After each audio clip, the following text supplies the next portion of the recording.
नमस्कार दोस्तों, और बहुत बहुत स्वागत है आपका एक बार फिर से ब्रिलियंट एकेडमी में। दोस्तों, आज हम मध्य प्रदेश का जो टॉपिक पढ़ने वाले हैं वह है मध्य प्रदेश की बहुउद्देशीय नदी परियोजनाएं। तो सबसे पहले बात परियोजनाओं की आई है, तो यही समझ लेते हैं कि आखिर परियोजनाएं कहाँ निर्मित होती हैं और क्यों निर्मित की जाती हैं। तो जैसा कि आप देख पा रहे हैं, परियोजनाओं का निर्माण दोस्तों नदियों पर होता है। और इसका निर्माण कैसे होता है वह ज़रा देख लेते हैं। जैसा कि आप जानते हैं, जितनी बड़ी बड़ी नदियाँ रहती हैं तो उनके जल को एक जगह पर एकत्रित कर लिया जाता है, या किसी भी एक हिस्से पर एक रिजर्वायर या एक डैम का निर्माण किया जाता है, पानी को रोका जाता है और उस फिर रुके हुए पानी से बहुत सारे कार्य किए जाते हैं। जैसे कि जहाँ पर जल का अभाव है वहाँ पर जलापूर्ति की पूर्ति करना, नहरों का निर्माण करना, विद्युत का उत्पादन करना, कृषि क्षेत्रों के लिए सिंचाई के लिए, है ना। तो ये कुछ बहुत सारे उद्देश्यों की पूर्ति इस परियोजना से की जाती है, यानी कि बहुत सारे उद्देश्य इस परियोजना से पूरे हो रहे हैं। इसी वजह से इन परियोजनाओं को बहुउद्देशीय परियोजनाएं कहा जाता है। अब बात करते हैं मध्य प्रदेश की कुछ महत्वपूर्ण परियोजनाओं के संबंध में। तो जो पहली परियोजना हम पढ़ने वाले हैं दोस्तों, वह है नर्मदा घाटी परियोजना। नाम याद करेंगे, नर्मदा घाटी परियोजना दोस्तों।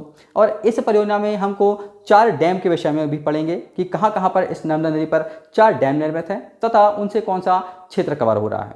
तो चलिए बात करते हैं नर्मदा घाटी परियोजना के कुछ मुख्य बिंदुओं की। तो पहले हम ये देखें कि यह परियोजना मध्य प्रदेश, महाराष्ट्र एवं गुजरात की एक संयुक्त परियोजना है तथा राजस्थान के राज्य के 2 जिले भी इसमें शामिल हैं, यानी कि राजस्थान राज्य के 2 जिले भी इस परियोजना से लाभान्वित हो रहे हैं दोस्तों। इसकी शुरुआत की मैं बात करूं तो इस परियोजना की शुरुआत 23 अक्टूबर 1984 को पूर्व प्रधानमंत्री इंदिरा गांधी जी द्वारा की गई थी तथा इसी के साथ ही यह पूरे भारत की सर्वप्रथम नहर परियोजना भी मानी जाती है दोस्तों। अगले पॉइंट की हम बात करें, इस परियोजना से जो कुल विद्युत उत्पादन होता है वह होता है लगभग 3000 मेगावाट का, ठीक है। यानी कि इसकी विद्युत उत्पादन क्षमता कितनी है, 3000 मेगावाट की है। तथा इसी नर्मदा घाटी परियोजना पर हम पढ़ेंगे 2 डैम जो कि बहुत वृहद हैं तथा 2 छोटे डैम पढ़ेंगे जिनसे कि कार्यान्वयन इस योजना का किया जा रहा है। तो बढ़ते हैं हम पहले डैम की ओर, और जो पहला डैम हम पढ़ने वाले हैं वह है सरदार सरोवर डैम या सरदार सरोवर परियोजना। बात करें इस डैम की दोस्तों, तो सरदार सरोवर डैम नर्मदा नदी में गुजरात राज्य में स्थित है दोस्तों तथा इस परियोजना से जो विद्युत उत्पादन होता है वह होता है लगभग 1450 मेगावाट का।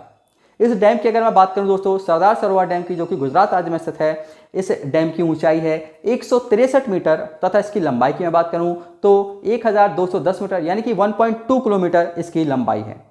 साथ ही साथ जो मुख्य बात आपको यहाँ पर नोट करनी है इसके संबंध में यह है कि यह भारत का सबसे बड़ा ग्रेविटी कंक्रीट डैम है दोस्तों। याद करना है, भारत का सबसे बड़ा कंक्रीट ग्रेविटी डैम यही है तथा विश्व का दूसरे नंबर का सबसे बड़ा डैम यही है। अगर मैं पहले नंबर के डैम की बात करूं दोस्तों, तो वह डैम है ग्रैंड कोली डैम, यूएसए में स्थित है, वह पहले नंबर का डैम है। चलिए बढ़ते हैं हम दूसरी परियोजना की ओर या दूसरे डैम की ओर, और जो है इंदिरा सरोवर डैम। इंदिरा सरोवर डैम जो कि खंडवा के पुनासा में स्थित है दोस्तों तथा यहाँ से 1000 मेगावाट विद्युत का उत्पादन किया जाता है जो कि मध्य प्रदेश राज्य में स्थित है। तीसरे हम परियोजना की बात करें या तीसरे डैम की हम बात करें, जो है महेश्वर डैम। जैसा कि नाम से स्पष्ट हो पा रहा है, महेश्वर में ही स्थित है तथा यहाँ से 400 मेगावाट बिजली का उत्पादन किया जा रहा है, या इसकी क्षमता 400 मेगावाट की है। अगला है ओमकारेश्वर परियोजना या ओमकारेश्वर डैम। नाम से ही स्पष्ट हो रहा है, ओमकारेश्वर में स्थित है तथा इससे 520 मेगावाट विद्युत का उत्पादन किया जा रहा है। तो ये हमने चर्चा की दोस्तों नर्मदा घाटी परियोजना के संबंध में। चलिए दोस्तों आगे बढ़ते हैं। अब हम मध्य प्रदेश एवं राजस्थान की संयुक्त परियोजना के विषय में याद करेंगे। मध्य प्रदेश और राजस्थान की एवं संयुक्त परियोजना पढ़ने वाले हैं, और जो है चंबल घाटी नदी परियोजना। देखिए दोस्तों, एक इंपॉर्टेंट पॉइंट कि कभी भी क्वेश्चन आपसे पूछा सकता है कि कौन सी परियोजना मध्य प्रदेश और राजस्थान की संयुक्त परियोजना है। तो इस प्रकार से प्रश्न आ सकता है, इसीलिए आपको मैं इस तरीके से पढ़ा रहा हूं कि कौन से 2 राज्यों के बीच में कौन कौन सी परियोजना है। तो बढ़ते हैं चंबल घाटी परियोजना जो कि मध्य प्रदेश और राजस्थान की संयुक्त परियोजना है, और बढ़ते हैं इसके पहले पॉइंट की ओर। पहला पॉइंट यहाँ पर जो है वह है कि इस परियोजना की शुरुआत 1953-1954 में की गई थी तथा इसी के साथ ही यह मध्य प्रदेश की पहली परियोजना भी है दोस्तों। याद करेंगे, यही मध्य प्रदेश की पहली परियोजना भी है। अगर मैं मध्य प्रदेश के जिलों की बात करूं तो किस जिले से होकर ये जाएगी, तो उत्तर की ओर जो जिले हैं भिंड, मुरैना, श्योपुर, शिवपुरी, ग्वालियर, ये कुछ जिले हैं जो इस परियोजना से लाभान्वित होंगे। हम इसके विद्युत उत्पादन क्षमता की मैं बात करूं तो इसके विद्युत उत्पादन की क्षमता है 386 मेगावाट, 386 मेगावाट इसकी कुल विद्युत उत्पादन क्षमता है। तथा इस परियोजना पर 3 बांध का निर्माण भी किया गया है, जिनमें से एक मध्य प्रदेश में है तथा 2 राजस्थान राज्य में। बढ़ते हैं वो पहले बांध की ओर, और पहला जो बांध है वह है गांधी सागर डैम या गांधी सागर बांध। गांधी सागर बांध मंदसौर जिले में स्थित है दोस्तों, तथा इससे जो विद्युत उत्पादन क्षमता है इसकी वह है 115 मेगावाट। ध्यान देंगे। बढ़ते हैं दूसरे डैम की ओर, और जो है राणा सागर डैम। राणा सागर डैम चित्तौड़गढ़ राजस्थान में स्थित है दोस्तों, तथा इससे कुल विद्युत उत्पादन जो हो रहा है वह हो रहा है 172 मेगावाट का, 172 मेगावाट विद्युत उत्पादन हो रहा है। चलिए तीसरी जो हम डैम की बात करने वाले हैं वह है जवाहर सागर डैम, ये जिसको हम कोटा बैराज डैम भी कई बार बोलते हैं, क्योंकि यह कोटा बैराज कहाँ पर, राजस्थान में स्थित है, याद करेंगे। और इसकी जो विद्युत उत्पादन क्षमता है दोस्तों वह है 99 मेगावाट की। तो यहाँ पर हमारी चंबल घाटी नदी परियोजना समाप्त होती है, जो कि मध्य प्रदेश और राजस्थान की एक संयुक्त परियोजना है दोस्तों।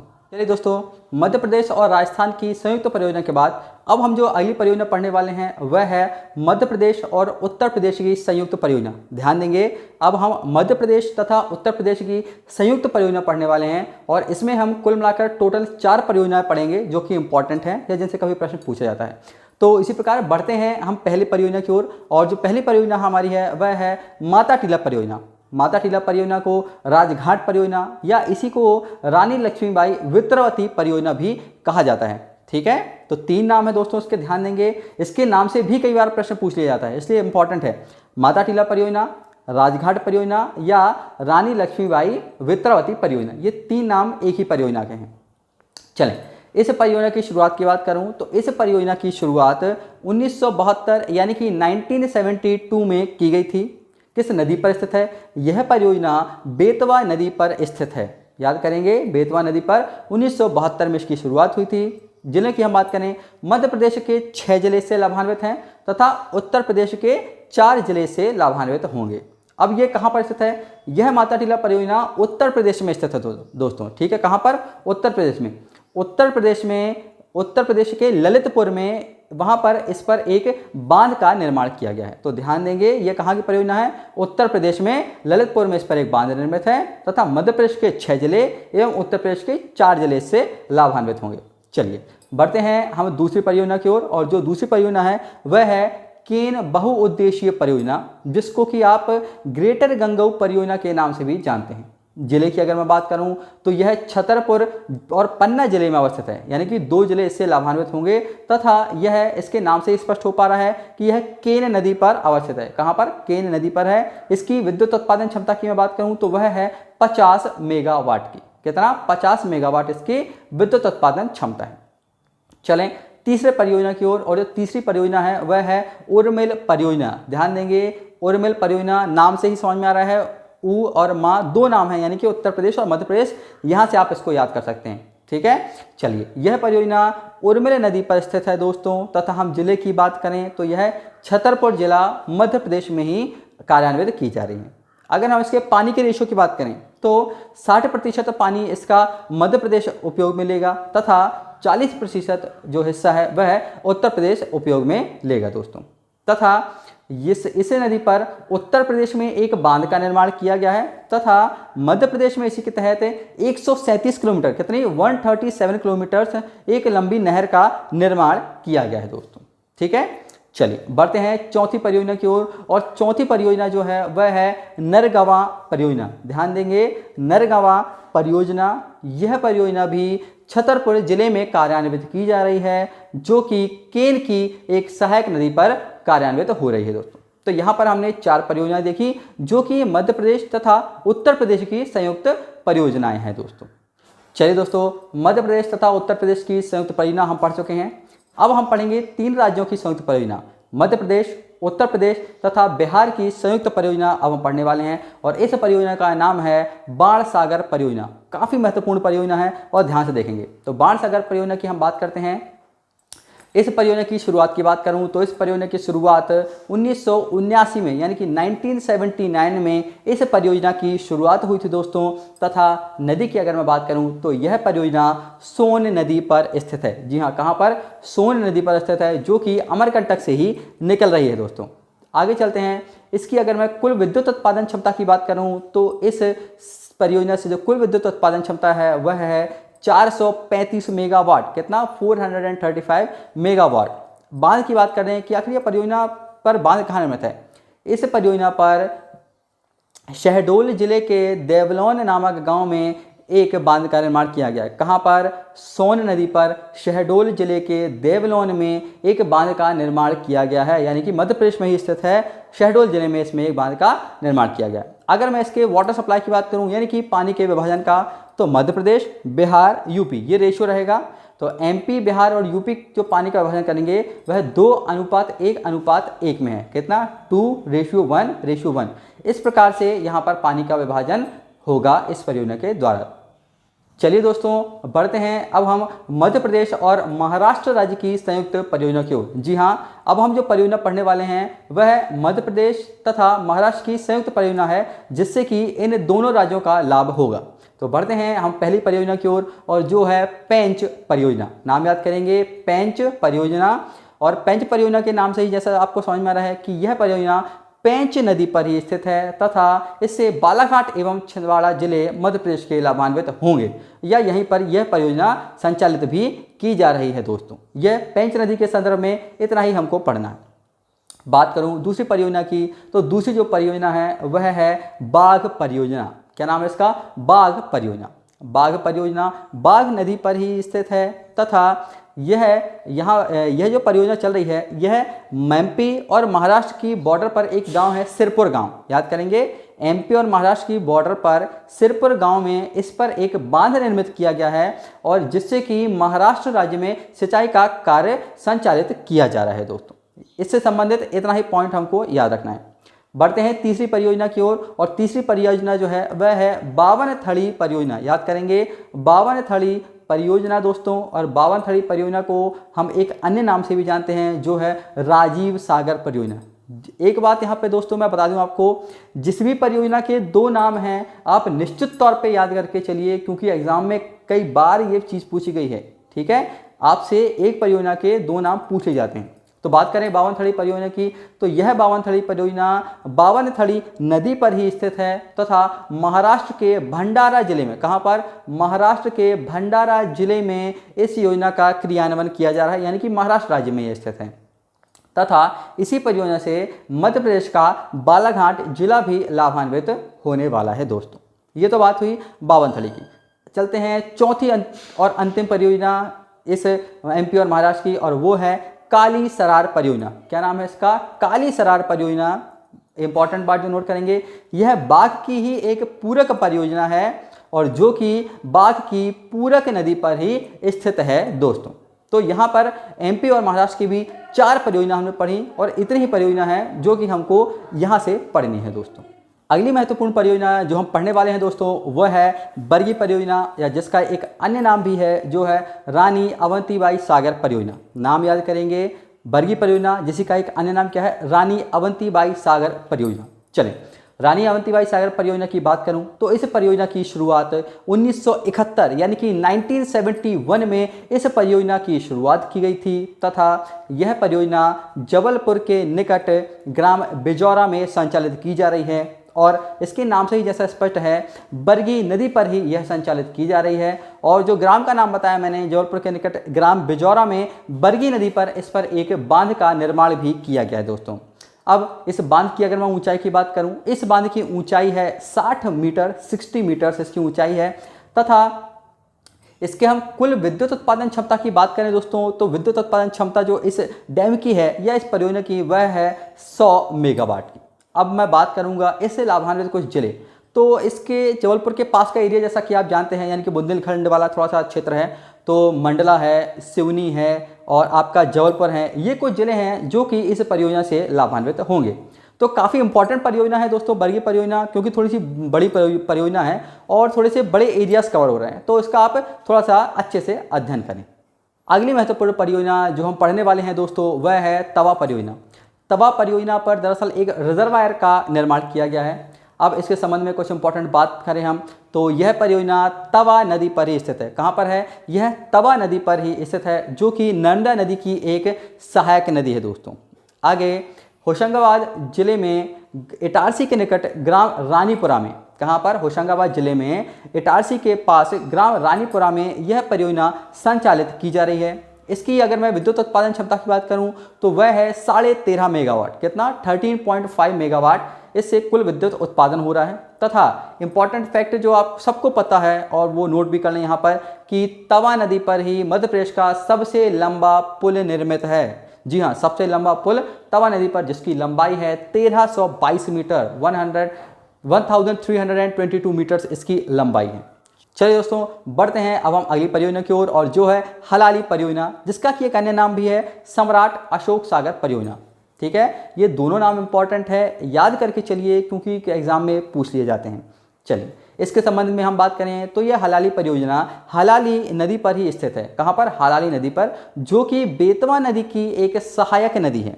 ठीक है, और जिस जिले की मैं बात करूं तो यह विदिशा जिले में स्थित है। कहाँ पर? विदिशा जिले में। तथा रायसेन और विदिशा दो जिले इससे लाभान्वित होंगे, यानी कि रायसेन का भी कुछ हिस्सा इसके अंतर्गत आ जाता है। इसी परियोजना पर 945 मीटर लंबा एक बांध बना हुआ है तथा उस बांध की तथा उस पुल की ऊंचाई की अगर मैं बात करूं तो उस पुल की ऊंचाई है लगभग 29 मीटर की। तो यहाँ पर हमारी हलाली परियोजना भी खत्म होती है। चलिए दोस्तों बढ़ते हैं अब हम मध्य प्रदेश की कुछ अन्य परियोजनाओं के विषय में। दोस्तों अब हम जो परियोजनाएं पढ़ने वाले हैं वह काफ़ी छोटी परियोजनाएं हैं, और इसलिए इनके संबंध में अब हमको केवल दो डेटा याद रखना है कि एक तो यह किस नदी पर स्थित है तथा दूसरा यह किस राज्य में या किस जिले में स्थित है। इतना हमको देखकर बस चलना है। ठीक है, तो बढ़ते हैं हम परियोजना की ओर। जो पहली परियोजना हम पढ़ने वाले हैं इसमें वह है जोवट परियोजना। याद करेंगे जोवट परियोजना, जिसको कि आप शहीद चंद्रशेखर आज़ाद परियोजना के नाम से भी जानते हैं। याद करेंगे जोवट परियोजना, अन्य नाम इसका शहीद चंद्रशेखर आज़ाद परियोजना। यह परियोजना किस नदी पर स्थित है? वह है हथनी नदी पर। जी हाँ, हथनी नदी पर स्थित है। तथा जिले की अगर मैं बात करूं तो जिला है इसका धार। याद करेंगे हथनी नदी, धार जिला, जोवट परियोजना। यहाँ पर डेटा समाप्त होता है। चलिए दूसरे की बात करूं तो दूसरी जो परियोजना है वह है बारना नदी परियोजना। जी हाँ, बारना नदी परियोजना, नाम से ही स्पष्ट हो रहा है यह परियोजना बारना नदी पर स्थित है तथा यह रायसेन जिले में कार्यान्वित की जा रही है। ठीक है, बारना नदी, रायसेन जिला। चलें तीसरी परियोजना की ओर। तीसरी जो परियोजना है वह है हमारी भांडेर नहर परियोजना। क्या है? भांडेर नहर परियोजना। इसके नाम से ही स्पष्ट हो रहा है कि यह जो परियोजना है इसके अंतर्गत एक नहर का निर्माण किया गया है। अब इस नहर की लंबाई की बात करूं तो उस नहर की जो लंबाई है वह है 57.6 यानी कि 57.5 किलोमीटर लगभग इसकी लंबाई है। तथा यह नहर परियोजना जो है यह बेतवा नदी पर निर्मित की गई है। कहाँ पर? बेतवा नदी पर निर्मित की गई है। इससे लाभान्वित जिले की हम बात करें यानी किन जिलों में से ये गुजरेगी तो वह है दतिया, ग्वालियर, भिंड, यानी कि जो ऊपर वाला हमारा उत्तर के जिले हैं वहाँ से यह परियोजना गुजरेगी। दोस्तों बढ़ते हैं अगले परियोजना की ओर, और अगली परियोजना जो है वह है ऊपरी वैनगंगा परियोजना, या जिसका एक अन्य नाम है संजय सरोवर परियोजना। ध्यान देंगे, ऊपरी वैनगंगा परियोजना या संजय सरोवर परियोजना, दोनों नाम ध्यान देना है। चलिए नदी की हम बात करें तो बड़ा ही आसान है नदी को बताना, नाम से स्पष्ट हो रहा है, यानी कि यह परियोजना वैनगंगा नदी पर ही स्थित है। और जिले की अगर हम बात करें तो बालाघाट एवं सिवनी जिला। ठीक है, बालाघाट एवं सिवनी जिले में यह योजना कार्यान्वित की जा रही है। चलिए अगला बढ़ते हैं हम दो परियोजनाओं की ओर। पहली है थावर परियोजना और दूसरी है हालौन परियोजना। ध्यान देंगे, थावर परियोजना तथा हालौन परियोजना। थावर परियोजना थावर नदी पर ही स्थित है एवं हालौन परियोजना हालौन नदी पर ही स्थित है, और यह दोनों परियोजनाएं मंडला जिले में संचालित की जा रही हैं। ध्यान देंगे, मंडला जिले में हमने केवल दो योजनाएं पढ़ी और वह यही दोनों हैं, एक थावर और दूसरा हालौन परियोजना। चलें बात करें हम दूसरी परियोजना की अब, तो दूसरी जो परियोजना हम पढ़ने वाले हैं वह है माही परियोजना। क्या नाम है इसका? माही परियोजना। माही परियोजना धार जिले में मुख्यतः रूप से संचालित की जा रही है। नदी की हम बात करें तो नदी का नाम क्या है? माही नदी। जी हाँ, माही नदी धार जिले में ही प्रवाहित होती है और उसी पर यह योजना संचालित की जा रही है। तथा इससे लाभान्वित जिलों की बात करें तो धार और झाबुआ, है ना, यहाँ के दोनों जिलों के कुछ क्षेत्र इससे लाभान्वित होंगे। चलिए दोस्तों, बढ़ते हैं अब हम अगली परियोजना की ओर, और जो परियोजना है सिंध नदी परियोजना। ध्यान देंगे, सिंध नदी परियोजना इंपॉर्टेंट है। क्यों? क्योंकि इसी परियोजना के तहत ग्वालियर नगर को जल आपूर्ति की जा रही है। सिंध नदी के तहत बात करें किस नदी पर संचालित की जा रही है, तो सिंध नदी पर ही यह संचालित की जा रही है। तथा लाभान्वित जिलों की अगर मैं बात करूं तो ग्वालियर एवं शिवपुरी, ये 2 जिले इस योजना के तहत लाभान्वित होंगे दोस्तों। चलें बढ़ते हैं अगली परियोजना की तरफ, और जो परियोजना है चोरल नदी परियोजना। ध्यान देंगे, काफ़ी महत्वपूर्ण है, वह बता रहा हूँ क्यों। चोरल नदी परियोजना इसलिए महत्वपूर्ण है क्योंकि यह मध्य प्रदेश की पहली अंतरघाटी परियोजना है दोस्तों। याद करेंगे, पहली अंतरघाटी परियोजना चोरल नदी परियोजना है तथा इसकी स्थापना चोरल नदी पर की जा रही है तथा यह इंदौर जिले के मऊ तहसील में कार्यान्वित की जा रही है। एक बात और नोट करेंगे, मान लीजिए चोरल नदी के संदर्भ में कभी अगर इंदौर अकेला दिया है या मऊ नहीं भी दिया है तो आप इंदौर लगाकर उसको आगे बढ़ जाएंगे। याद करेंगे, चोरल नदी इंदौर के मऊ तहसील में। चलिए बात करते हैं इस परियोजनाओं में अब अंतिम परियोजना की, और वह है देजला देवड़ा परियोजना। नाम याद करेंगे, देजला देवड़ा परियोजना। बड़ा ही अटपटा सा नाम है लेकिन कई बार क्वेश्चन आ जाता है, इसलिए तो यह जो परियोजना संचालित की जा रही है, यह परियोजना खंडवा जिले में संचालित की जा रही है दोस्तों। तथा इसमें जिस नदी पर कार्य किया जा रहा है वो उस नदी का नाम है कुंदा नदी। ठीक है, तो देजला देवड़ा परियोजना खंडवा जिला कुंदा नदी पर कार्यान्वित की जा रही है। तो दोस्तों, यहाँ पर हमारी सभी महत्वपूर्ण नदी परियोजनाएं खत्म हो जाती हैं तथा उनसे जुड़े सभी प्रकार के प्रश्न भी हमने यहाँ पर डिस्कस कर लिए हैं, जो कि एग्जाम पॉइंट ऑफ व्यू से इंपॉर्टेंट है दोस्तों। तो यहाँ पर कक्षा को विराम देते हैं और मिलते हैं आपसे एक नई क्लास में एक नए टॉपिक के साथ। तब तक के लिए नमस्कार।